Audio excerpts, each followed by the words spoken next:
Victorious was one of the biggest shows on Nickelodeon when I was a mere 11-year-old, or dare I say, even younger. But despite it being so popular, it was cancelled. Not only was it cancelled, but we never got a proper finale for this very iconic show. This left so many fans, including myself, feeling like we were robbed of what could have been, for a show especially that tremendously deserved a better ending. The last episode of Victorious chronologically is season 3, episode 23, Victorious. I just wanted to chime in and say I'm not a believer in Victorious having 4 seasons. In my head, there were only 3 seasons of Victorious. Like, I remember the show airing on my TV and it just said season 3, episode da-da-da, never season 4. However, on some platforms it states Victorious has 4 seasons, and even Google will automatically answer that there is 4 seasons, but I know the truth, okay? And also, I feel like if you were to ask anyone in your personal life of your age group who grew up with this show, there would all be differing opinions on how many seasons of Victorious there are, if there's 3 or 4. The correct answer is 3. But yeah, just so you know what episode I'm talking about, I'm following the Netflix listings of these episodes. My point is, Victorious was definitely not a finale. It was such a random episode to leave the show on, as it followed the gang being challenged by Sikowitz to say yes to everything. If anything, it was giving filler episode, although I can't lie, I'm pretty sure I quite enjoyed this when it aired. It's actually really sad that they left the show on this note. Again, another disclaimer, as Netflix has a different episode listed as the last episode of the show, but I'm talking about the last episode that they aired on TV, okay? Because I believe that what a show airs as their last episode is the last episode. But maybe, just maybe, if you really think about it, we did actually get a finale for Victorious. It just wasn't the last episode that they aired for the show.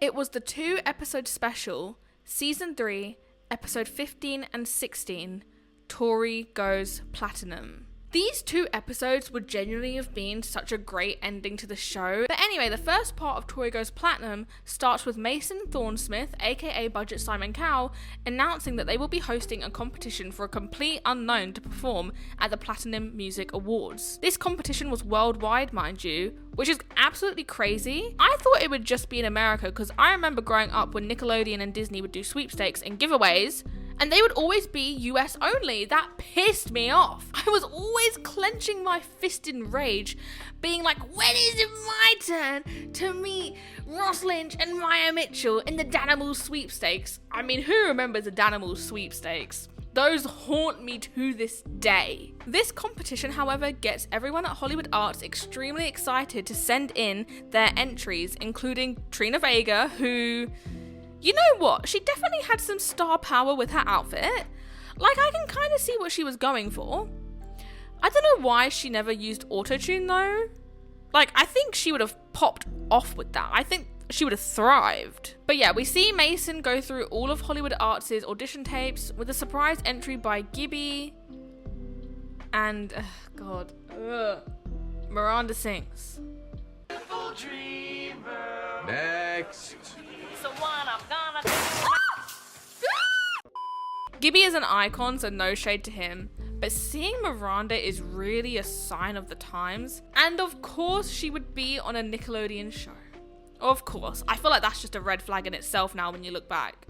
Robbie's audition is good. Kat's is phenomenal. I honestly think if this was unbiased and if Tori wasn't the main character and the main star, and if Kat didn't sing with her cat twang and instead had Ariana's natural sound, she definitely would have taken the win. Jade's entry for the competition is amazing. I love her voice and how full it sounds. I also really like the song she's singing, but I do have to add, it's always been a little twisted to me, because that is ever since I learnt more about Elizabeth Gillies and her husband. So let's take a look into this, okay? The song she sings for the competition is called Okay by Backhouse Mike. Nothing about this situation is okay, alright?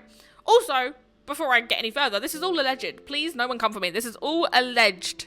Backhouse Mike is Michael Corcoran, aka a musician and record producer who worked closely behind the scenes on the Victorious soundtrack and was heavily involved with the recording process. When he worked on Victorious, he was in his 30s at the time, around 32, I believe, when the main cast were all around 15, 16-ish, with some of them maybe even being a bit younger. Now, Liz and Michael are married.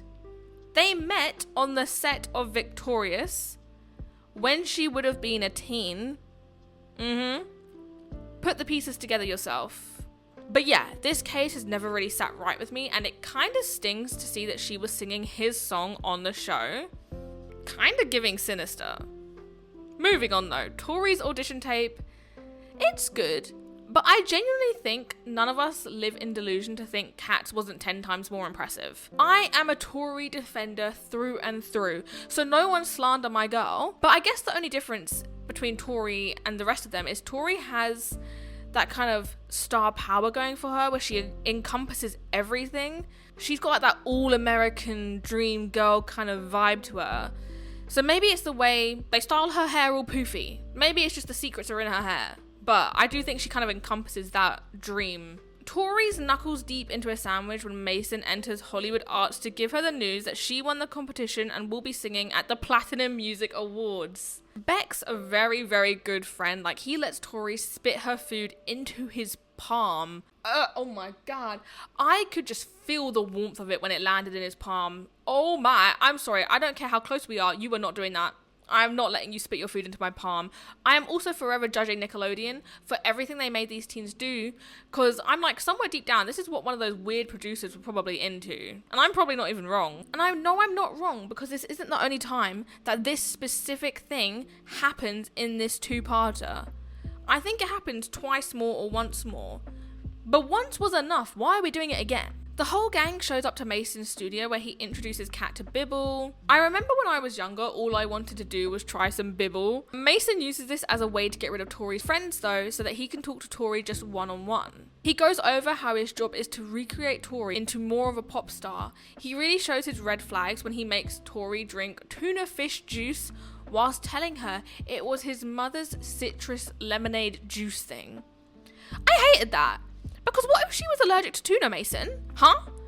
They break down the rules of how they will completely give Tori a new persona and how she can't tell anyone that they are doing this. Not even her friends or family. Tori rocks up to Hollywood Arts in an extremely intense outfit.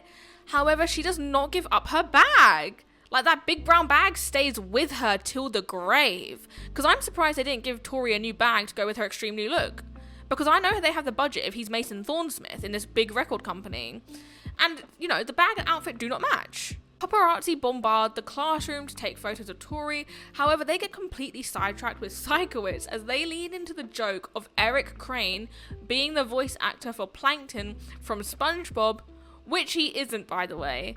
I believed he was for so many years, but he actually isn't. Their voices are so uncanny, though. I feel like he's just lying. I feel like he's got a stage name for Plankton. Anyways, I like this little moment as they were basically breaking the fourth wall.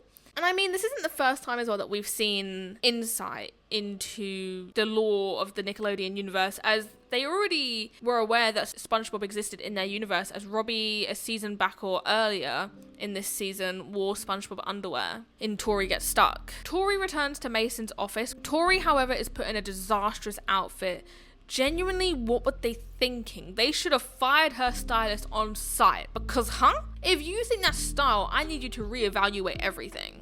They take the plotting a step further now, so not only has her style completely changed, but they now need her to start acting the part. They want Tori to go to a restaurant, act outrageous, and shove some food down a policeman's trousers. She still isn't allowed to tell her friends or family that this is all an act, so I can't imagine the stress she is feeling, thinking that all of her friends are going to have this new outlook on her being a horrible person, and thinking that the potential fame is already getting to her head. That would be me for real though. One day of fame? I'll eat that up. I'll change. I actually didn't mind the look Tori wore to the restaurant. It was definitely the best look of the episode so far. Whilst at the restaurant with Andre, one, I'm surprised he didn't notice Mason sitting in the back of the restaurant watching them, and two, I appreciated that both Andre and Tori got a salad, not just Tori, because I feel like it's such a subtle thing that gets swept under the rug, but so often it's only the women in movies and TV shows who are seen getting salads whilst the men get to go ham on some sort of big fat burger. Tori starts to freak out about her salad, berating the waitress and telling Andre to stay out of it. She shoves the table over and then Tori shoves ravioli down a random guy's pants. She doesn't even pour it down the correct person's pants. At the end of the episode, they show a little teaser of what's to come in the next episode, but I gotta say it was terrible. They literally showed every important plot point. Like, genuinely as a child, I'm surprised this didn't bother me or make me feel like I had any reason to watch part 2, considering the teaser showed me everything. Who edited this? Who thought that was a good idea? My god, I watched the whole episode in 5 seconds. Anyway, part 2 of Tori Goes Platinum opens with Jade showing the class Tori going absolutely crazy in the restaurant with the waitress and the random guy. Tori walks in as they were watching the video, but Psychowitz quickly kills the TV. This encourages the rest of the class to dig into Tori and try to figure out what's going on and why she won't admit she has totally changed, with Jade being the hardest on her out of everyone. They always did have a very difficult and complex relationship, which I really want to make a video on. It's kind of gross that they had Kat chewing a whole bunch of gum. Now that I'm older, that shit is so ew. And then this is the part where they have Kat spit her gum out into Tori's palm. So I question, who was on the writing credits? We need to investigate them. Whose idea was it to have it not once but twice where someone spits food in someone else's palm?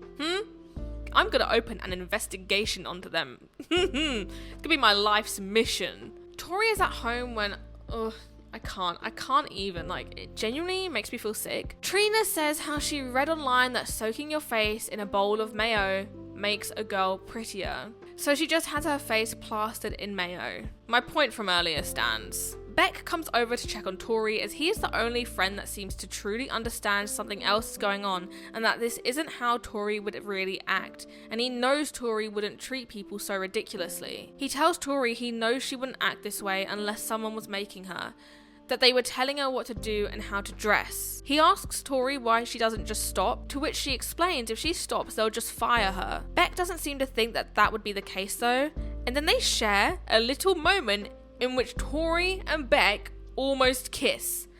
I know the Tori and Beck truthers went crazy when we were younger. I'm glad they didn't though, because I feel like the idea of what could have been them was maybe somewhat great for a lot of people, but I just really liked them as friends. And I don't think they could have worked, but I like that they didn't cross that boundary, because even though Jade and Beck were broken up at this point, you really shouldn't go after your friends' partners. That's just messed up. On the B plot with Kat's Bibble addiction, it's really weird that they had a teen girl handcuffed to a grown man who is basically her AA sponsor. Like, what was with that? It's so odd to watch as a grown adult now and look back at some of these episodes and the extremely weird things they were doing. This isn't one of the most offensive or weird things they've done. It's actually very much on the tame side, but it still raises a few red flags. Why are we handcuffing a teen girl to a grown man? Back to the main plot though, Mason shows up at Hollywood Arts to see Tori, where he is disgusted to see her in her citizen clothes. How dare she?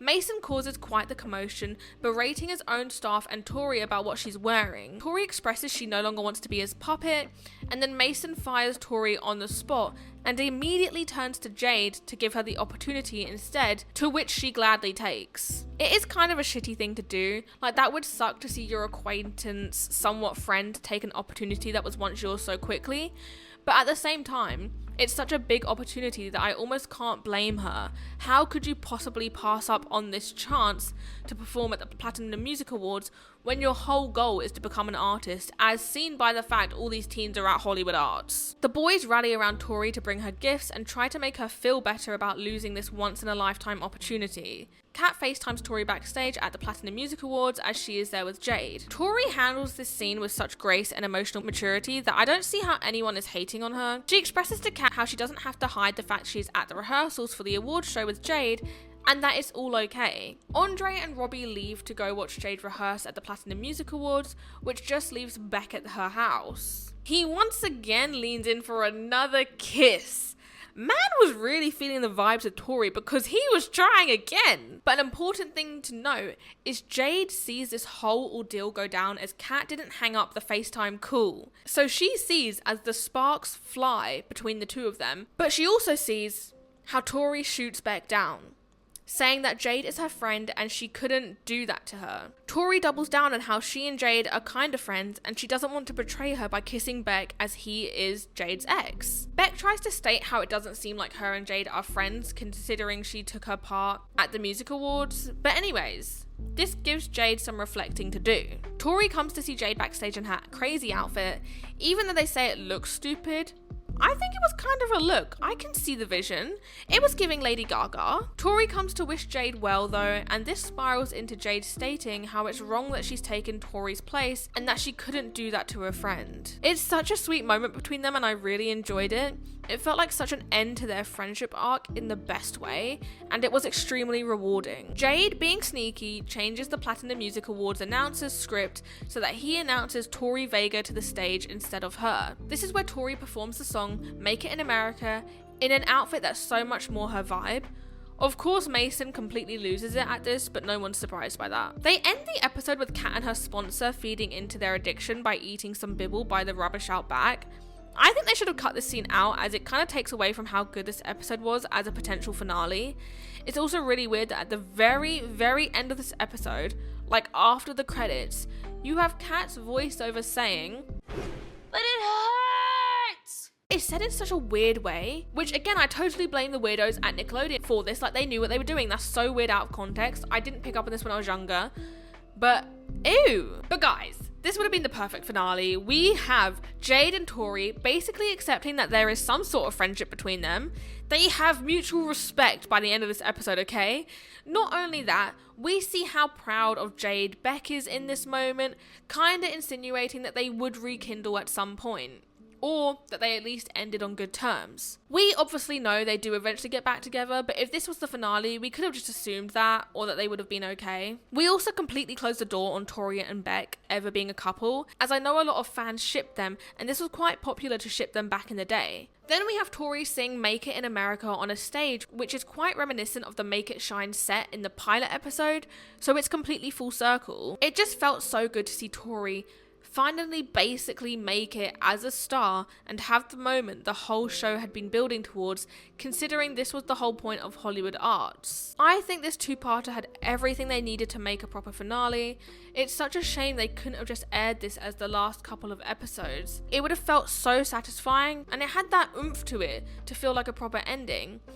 In my head, this is the ending, and the rest of the episodes after either don't exist or are just nonsense, or I've convinced myself they've just aired them in the wrong order. So yeah, I just think this was such a missed opportunity. It would have been, honestly, I think a really highly rated finale for a Nickelodeon show, and they really dropped the ball on this by not releasing this properly as the ending, because all the episodes after were kind of just nonsensical, and I know I enjoyed them to an extent, but I remember them being very disjointed, and they didn't feel like my typical Victorious. They felt more like a parody of Victorious at that point. So yeah, let me know what your thoughts are. This is my canon, okay? This is my canon ending. No one else is going to change that for me. So yeah, wonder if you guys agree. Let me know. Did you ever think of this as being the finale? Because I've always thought of this as the actual finale of Victorious, and I was always confused why we had episodes after, or why they felt the need to, because yeah. Also, one more gripe I have to pick is I didn't like that after this, they kind of, again, because of the way they aired these episodes, they made it look like nothing changed in Tori's life. When, after performing at the Platinum Music Awards, with the it girl factor she had, I feel like she should have just been soaring. Anyways, I'm going to stop rambling, because I will not stop. So, bye, and I'll see you in another Victorious video, or just another video in another time.